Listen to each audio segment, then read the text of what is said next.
I did not cry when my boy told the security guard I was a stalker. I did not shout when they walked me out of that banquet room, and about 200 people turned their heads to watch like I was some kind of show.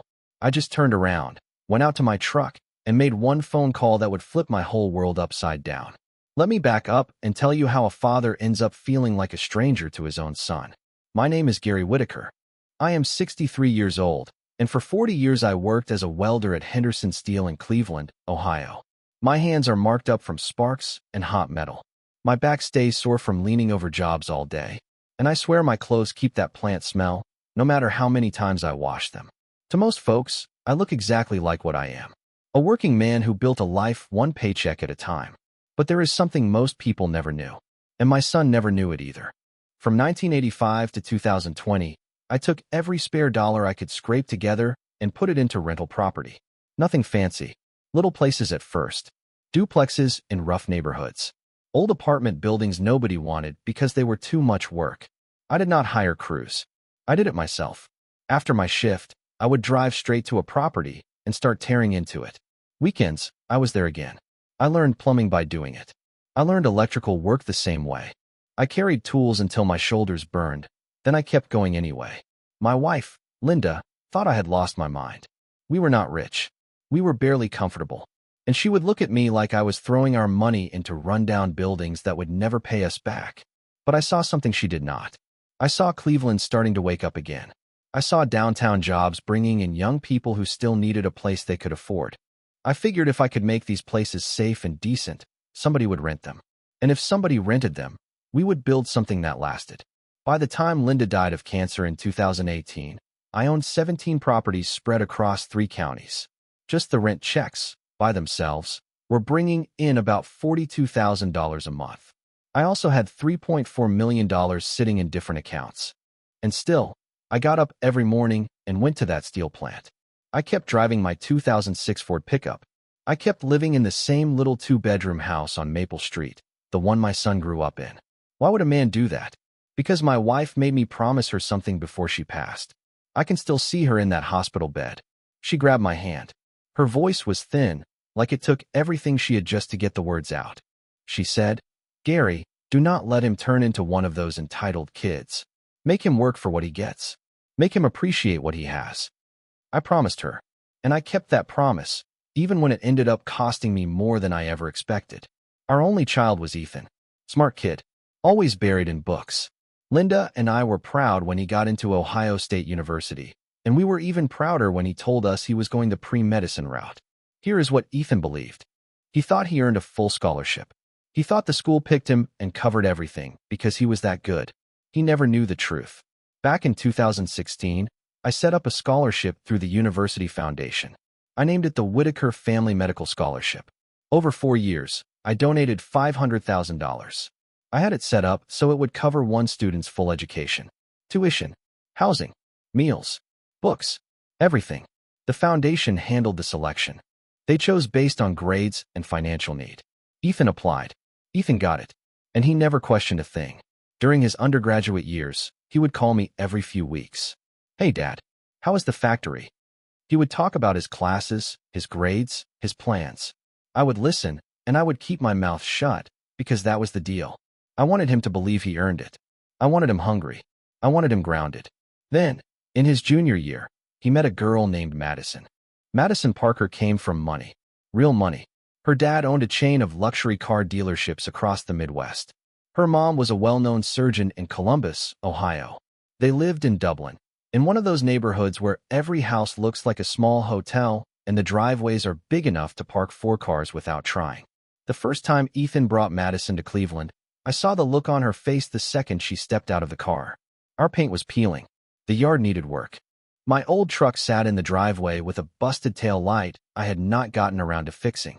Madison looked at our place and said, "So this is where you grew up?" She did not even try to hide the pity in her voice. Ethan looked embarrassed. "It is not much," he said. "But it is home, right, Dad?" I smiled like I was fine. I shook her hand. "Nice to meet you, Madison. Ethan has told me a lot about you." She gave me a tight little smile. And after we shook hands, she wiped her palm on her expensive jeans like my skin left something on her. I saw it. Ethan acted like he did not. After that, things started changing. The phone calls got shorter. Hey, Dad. Cannot talk long. Studying. Then they got less frequent. Sorry I have not called. I have been busy with rotations. Then, most of the time, there was nothing at all unless he needed something. In 2022, Ethan got accepted into Case Western Reserve University School of Medicine. That meant another 4 years. Another $500,000 in tuition. So I did what I had already done once. I set up another scholarship. Same kind of setup. Same kind of structure. And, once again, Ethan won it. Once again, he never questioned it. By then, Madison was not going anywhere. She was basically attached to him. They moved in together in a high-rise in University Circle. It was an expensive place. I did not ask how he could afford his share, because I already knew the answer. Madison was paying. And month by month, my son drifted farther away from the man I raised. The last time Ethan came to see me was Christmas of 2023. He came alone because Madison was with her family. He stayed 45 minutes. He checked his phone the whole time. He left before we even finished eating. As he stepped out the door, he stopped and turned back like he had been holding something in. He said, "Dad, I know this is hard for you to understand, but I am building a different kind of life than you had. I am grateful for everything, but I need to focus on my future now." Then he got in his car, a BMW Madison had gifted him, and drove off down Maple Street. I watched those taillights disappear, and I knew it. I had lost him. His medical school graduation was set for May 18, 2024, on a Saturday. The ceremony was at the V Center. Then there was a private reception at the Ritz-Carlton downtown. Ethan sent me the invitation 3 months before. Not a call, not a visit, just a text message with a portable document format attachment. I replied yes. I bought a new suit, the first one I had owned in 15 years. I got it tailored. I got a haircut. I even bought new dress shoes. I wanted to look right for my son's big day. That morning, my phone rang. It was Ethan. My heart jumped. I thought, maybe he is finally calling because he wants his dad there.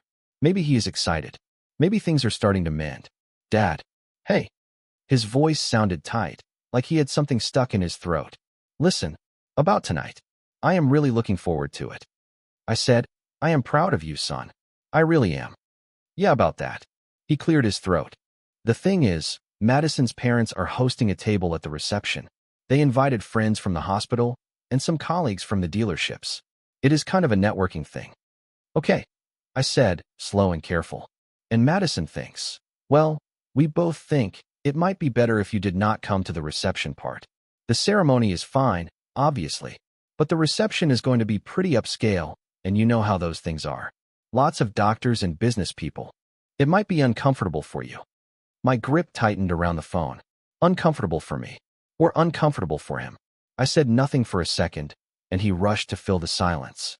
"Dad, do not be like that. I am trying to save you from feeling out of place. You would hate it anyway.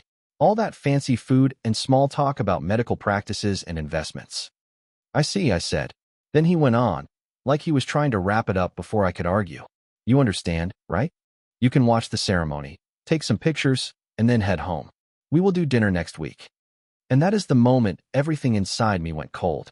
Because I realized my son was not just drifting. He was already gone. Just the two of us. My treat. That is what he said.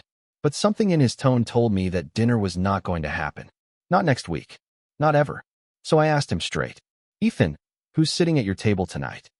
He let out a breath like I was asking him to carry a load he did not want to touch. "Well, Madison's parents, obviously. Her aunt and uncle. A few family friends." Then he hesitated. "Dr. Caldwell from the hospital is bringing his wife. He's considering me for a residency spot, so this is really important." I kept my voice calm. "Who else?" Another pause. Longer this time. "Madison's brother, Tyler, and his wife. And Madison's parents invited this guy named Stephen Harris. No relation. He's a senior partner at their investment firm." I swallowed hard and asked the part that mattered. "And where do they think I'll be?" He said it like it was nothing. I told them you could not make it. A work emergency at the factory. The factory. The same factory I had not clocked into for 4 years, because I retired quietly. The same factory that did not even exist anymore, because Henderson Steel shut its doors in 2021. "So you lied?" I said. He did not like that word. I bent the truth to make things simpler. "Dad, please do not make this difficult. This is my day. I have worked so hard for this. And there it was. He had worked hard, sure. But he was standing on money I poured into his future while he acted ashamed of the man who earned it. Fine, I said low and flat. I will not come to the reception. His relief came fast. Thank you. I knew you would understand. Then he rushed to end the call. I have to go. The ceremony starts in 6 hours, and I still need to pick up my gown. He added one more line, like tossing a crumb to a dog. Love you, Dad. And he hung up before I could say a word back. I sat at my kitchen table for a long time after that. That same kitchen where I taught him how to tie his shoes. The same kitchen where Linda and I helped him with homework. The same kitchen where we celebrated his acceptance to medical school with a grocery store chocolate cake, because that was what we could afford back then. Then I stood up and started making calls. My first call was to a woman at the University Foundation. In my head, she will always be the person who handles the paperwork, the person who makes things official. Her name was Karen Wallace. Karen, this is Gary Whitaker. I need to talk about the scholarship disbursements. Of course, Mr. Whitaker. How can I help? The final payment for the Whitaker Family Medical Scholarship, I said. The one covering this semester for Ethan Whitaker. Has it gone through? I will check. I heard typing. Then she said, yes, it processed last week. $22,000 for tuition, $6,000 for fees, and the stipend of $3,000. It was deposited into his account as usual. My jaw tightened. I need to invoke the character clause. Section 7B of the scholarship agreement. Silence. Then her voice changed, careful and professional. Mr. Whitaker, are you certain? That clause allows you to recall all scholarship funds if the recipient shows behavior that goes against the values in the founding document. Integrity, family respect, and humility. I'm certain. How quickly can it be processed? I asked. I will need documentation of cause, she said. If it is approved, the university will demand immediate repayment of all 4 years of funding.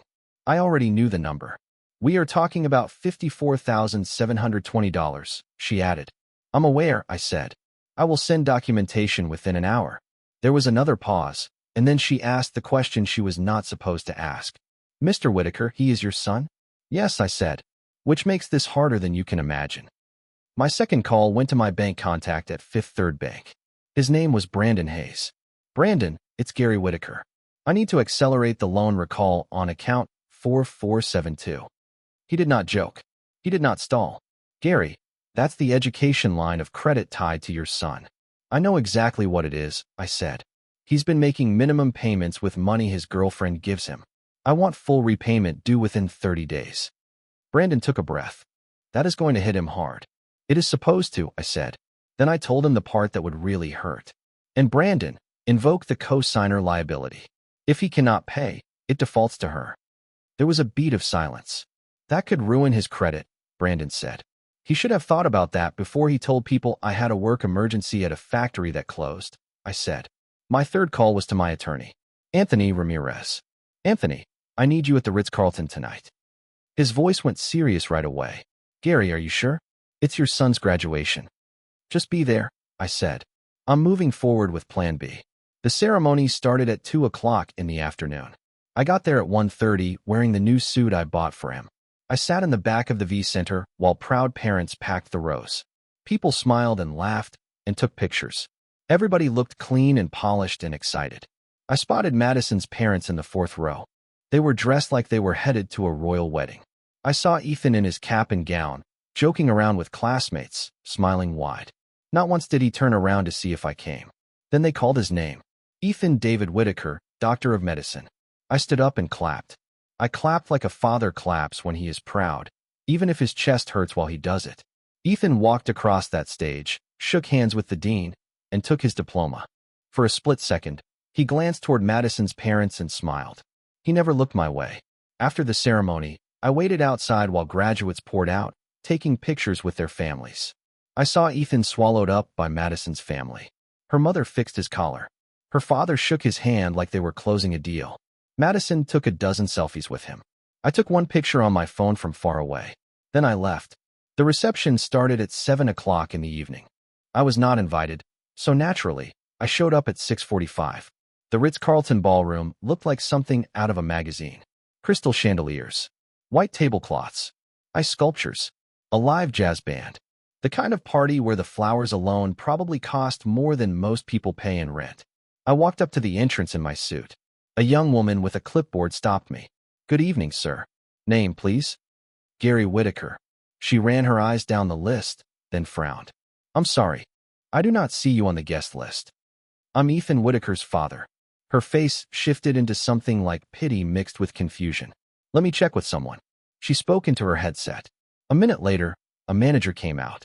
"Mr. Whitaker, I'm afraid there has been some confusion. Your son's table is full, and we do not have an additional seat assigned for you." "I see," I said. Then I asked the one thing I still thought I might be allowed. "Can I at least congratulate my son?" The manager looked uncomfortable, like he wished he was anywhere else. "Of course. Let me find him for you." He led me into the ballroom. I saw Ethan right away. He was at the bar with Madison, laughing at something Dr. Caldwell was saying. The manager stepped up, said something quiet. I watched my son's face change, like someone yanked a mask off him. He excused himself and walked over. Madison came right behind him. "Dad," Ethan said, sharp. "What are you doing here?" "I came to congratulate my son," I said. "I told you this morning," he said. "I heard you," I said. "I came anyway, just for a moment." Madison stepped forward, polite on the outside, cold underneath. "Mr. Whitaker, this is a private event. We have very specific seating arrangements for networking purposes." "I'm not here for a seat," I said. "I just want to shake my son's hand and tell him I'm proud of him." Ethan's jaw tightened. "Dad, you're embarrassing me. These are important people. Dr. Caldwell is right there." "And if he sees what?" I said. "A father congratulating his son?" I kept my voice steady. Madison cut in fast.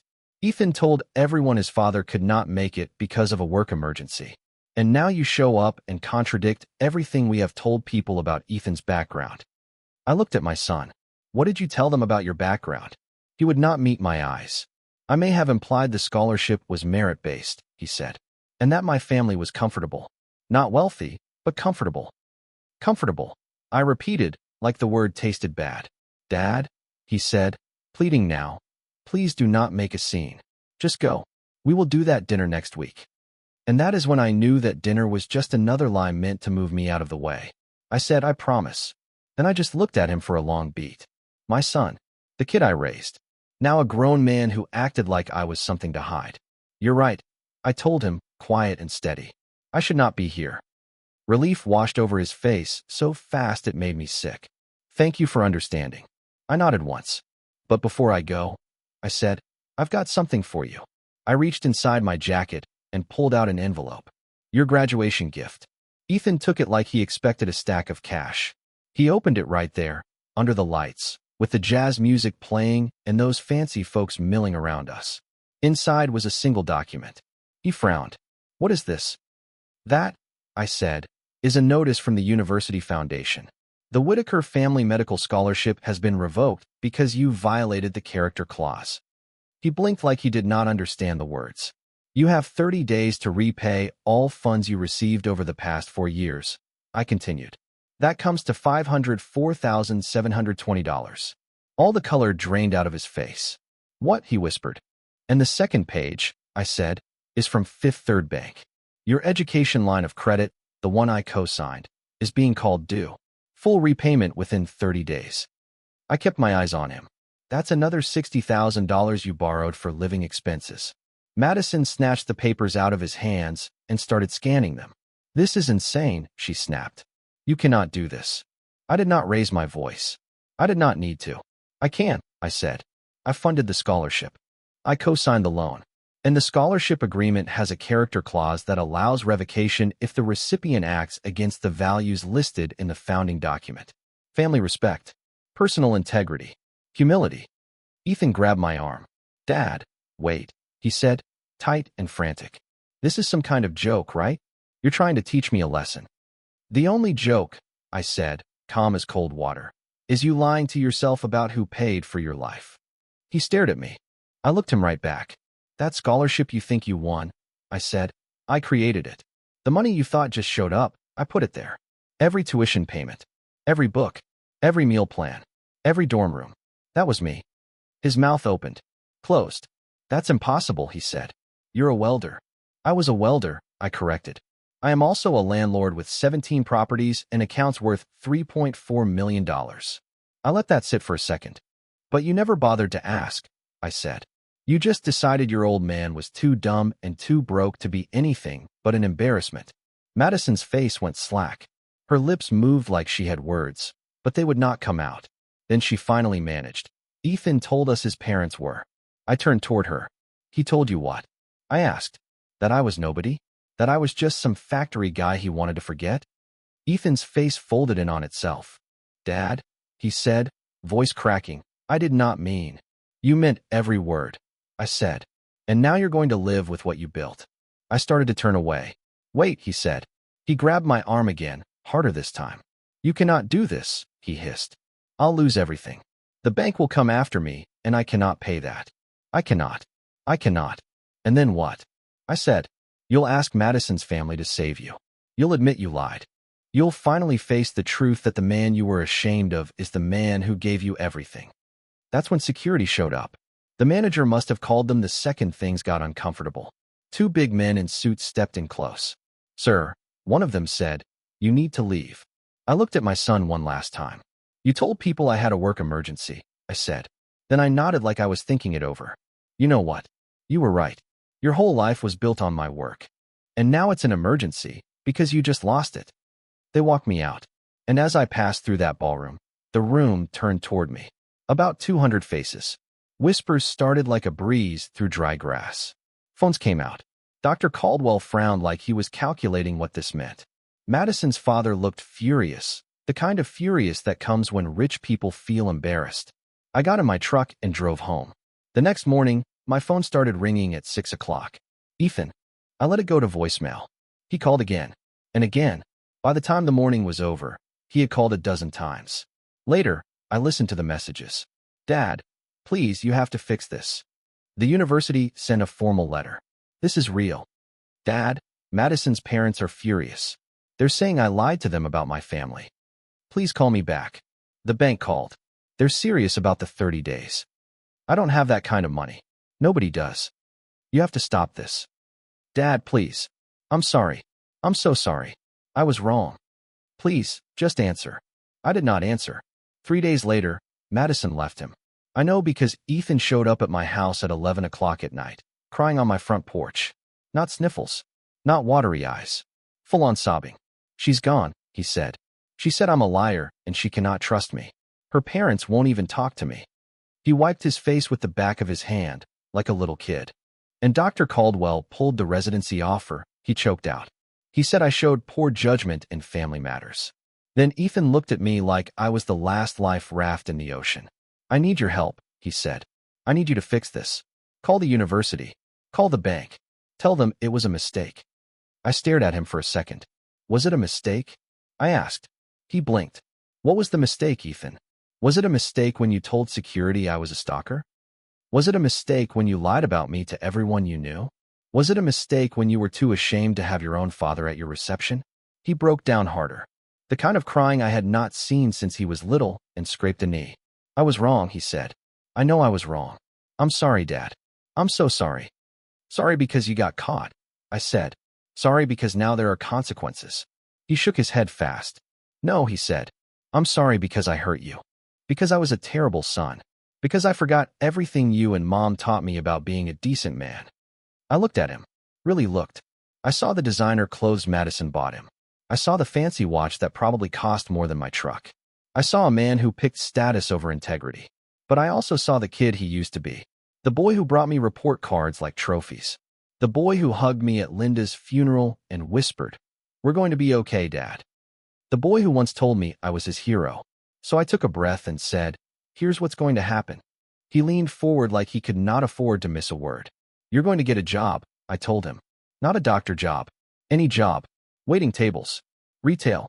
I don't care. And you're going to pay the university and the bank every month. Even if it takes you 20 years. His face tightened like he was going to argue. "Dad, I can't," he said. "The amounts are too big. I'll never." "You'll never what?" I said. "You'll never drive a BMW again," I told him. "You'll never live in a high-rise." Then I said the part he needed to hear. "Welcome to how most people live, son. Welcome to the life you were so ashamed of." He swallowed. Please, he said. There has to be another way. I went inside and came back with a folder. Inside was a contract. There is one way, I said. He stared at it. You sign this agreement, I told him. You commit to working 1 full year at a free clinic in the poorest part of Cleveland. You live in a studio apartment in that neighborhood. I own one. You rent it like everybody else. You use that medical degree to help people who can't afford fancy doctors. And you remember why you wanted to be a doctor in the first place. He looked up, eyes red. And then, he asked. And then, I said, if you prove to me you've got your integrity back, I'll reinstate the scholarship funds. But you earn it, I told him. Not with words, with actions. His hands shook as he read the terms. 1 year minimum. Could be longer, depending on whether I believed he had actually changed.